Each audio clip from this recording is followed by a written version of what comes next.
यह कहानी है नंदिनी नाम की एक लड़की की। वह देखने में बहुत कुरूप थी।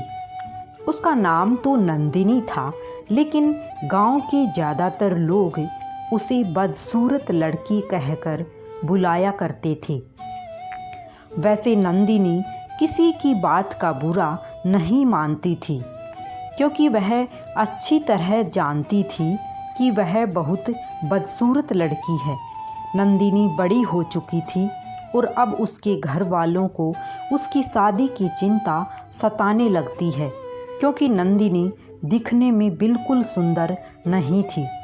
इसलिए उसे कौन पसंद करेगा, यह सवाल घर वालों को खाए जा रहा था। लेकिन नंदिनी अपनी ही दुनिया में खुश थी।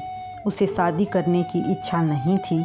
वह पुलिस में भर्ती होना चाहती थी, इसलिए उसका ध्यान पुलिस की भर्ती में होता है। वह कॉलेज पहुंच चुकी थी। नंदिनी के कॉलेज में एक बहुत बड़े डॉक्टर की लड़की पढ़ती थी, जिससे नंदिनी की दोस्ती थी। नंदिनी अक्सर अपनी सहेली से ही अपने दिल की बात कह पाती थी। नंदिनी की सहेली उसे कभी हीन भावना से नहीं देखती थी, बल्कि दोनों में सगी बहनों से भी बढ़कर प्यार था। एक दिन नंदिनी अपनी सहेली के साथ उसके घर खाना खाने जाती है। घर में नंदिनी की सहेली के माता पिता उसका स्वागत शाही अंदाज में करते हैं और नंदिनी के खाने के लिए एक से एक उत्तम व्यंजनों की सजावट करते हैं। खाना पीना होने के बाद नंदिनी अपनी सहेली के साथ जाकर उसके कमरे में बैठ जाती है और कुछ घंटों की गपशप के बाद नंदिनी अपने घर वापस आ जाती है। नंदिनी के मामा उसकी शादी के लिए एक लड़के का रिश्ता लाए होते हैं, जो बैंक में गार्ड के पद पर नौकरी करता है। नंदिनी पुलिस ऑफिसर बनना चाहती है और इसलिए वह शादी के लिए तैयार नहीं थी। वह अपने माता पिता से रिश्ते के लिए मना कर देती है, जिस वजह से नंदिनी के मामा जी नाराज होकर चले जाते हैं। नंदिनी की माता पिता उसके ऊपर बहुत गुस्सा होते हैं और उसे खरी खोटी सुनाते हुए कहते हैं कि कल मोही कलूटी कहीं की, तेरी सूरत देख के तो वैसे भी कोई शादी नहीं करेगा। अगर कोई फंस रहा है तो अपनी बंदरिया जैसा मुंह बंद रखा कर, ताकि तेरी शादी हो सके। और नंदिनी दुखी होकर अपने कमरे में चली जाती है और रोने लगती है। नंदिनी अपनी किस्मत को कोसते हुए सोचती है कि इस ज़िंदगी से छुटकारा पा लूँ तो सब खुश हो जाएंगे। लेकिन वह साहसी लड़की थी, इसलिए आत्महत्या का विचार उसके दिमाग में ज़्यादा देर नहीं टिकता और वह अपने आंसू पोंछते हुए अपनी पढ़ाई में लग जाती है। अगले दिन नंदिनी कॉलेज के पुस्तकालय से कुछ किताबें लेनी थी, इसलिए वह कॉलेज ख़त्म होने के बाद अपनी सहेली के लाइब्रेरी जाती है। लाइब्रेरी में एक लड़का नंदिनी की सहेली को एक गुलाब के फूल के साथ एक कागज़ देता है, जिसमें नंदिनी की सहेली के लिए कुछ शायरी लिखी होती है।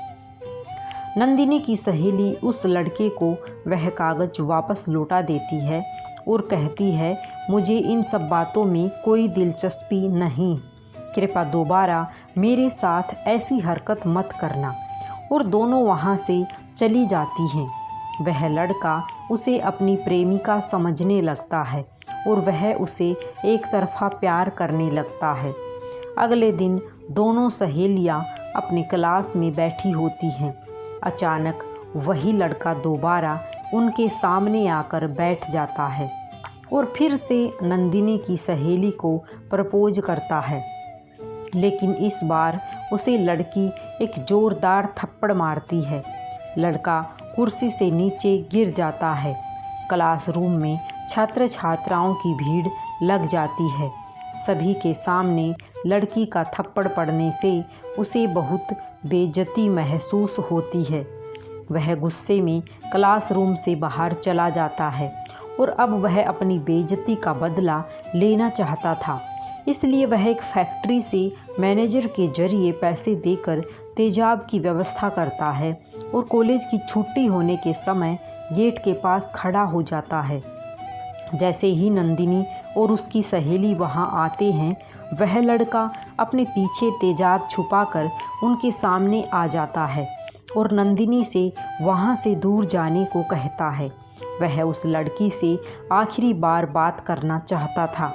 तब नंदिनी थोड़ा दूर हटने लगती है, लेकिन जैसे ही नंदिनी की नज़र खोलते हुए तेजाब पर पड़ती है तो वह अपनी सहेली को ज़ोर से चिल्लाते हुए भागने को कहती है और वह लड़का तेजाब उस लड़की के चेहरे पर फेंक देता है। लेकिन नंदिनी उस लड़के को धक्का दे देती है, जिससे तेजाब नंदिनी के चेहरे पर आ गिरता है। तेजाब चेहरे पे पड़ते ही नंदिनी दर्द से झटपटा उठती है और चीखने लगती है।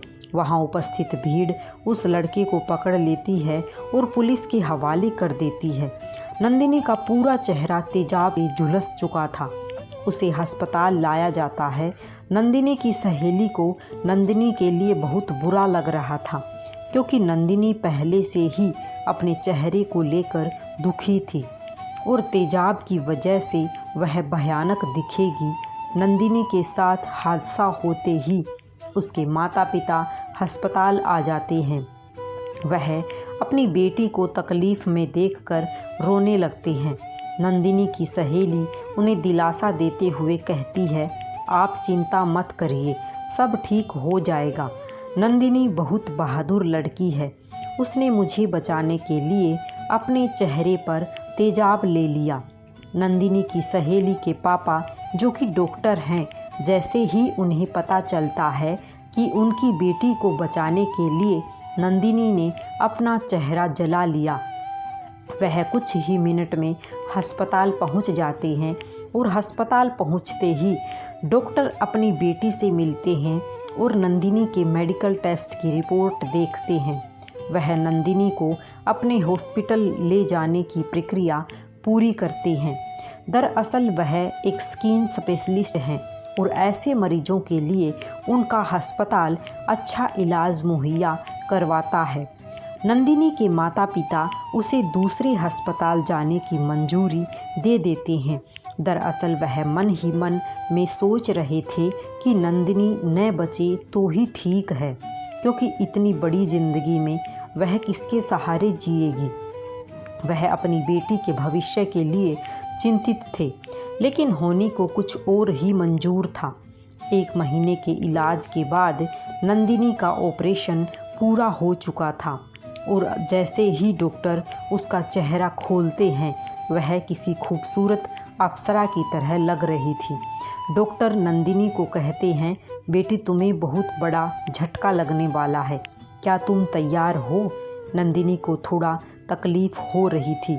वह हिम्मत करके अपने बिस्तर में बैठ जाती है और डॉक्टर जैसे ही उसके सामने आईना लाते हैं, नंदिनी के होश उड़ जाते हैं। नंदिनी को यकीन नहीं होता कि वह इतनी सुंदर बन सकती है। अब वह बदसूरत लड़की नहीं, बल्कि एक खूबसूरत परी दिखने लगी थी।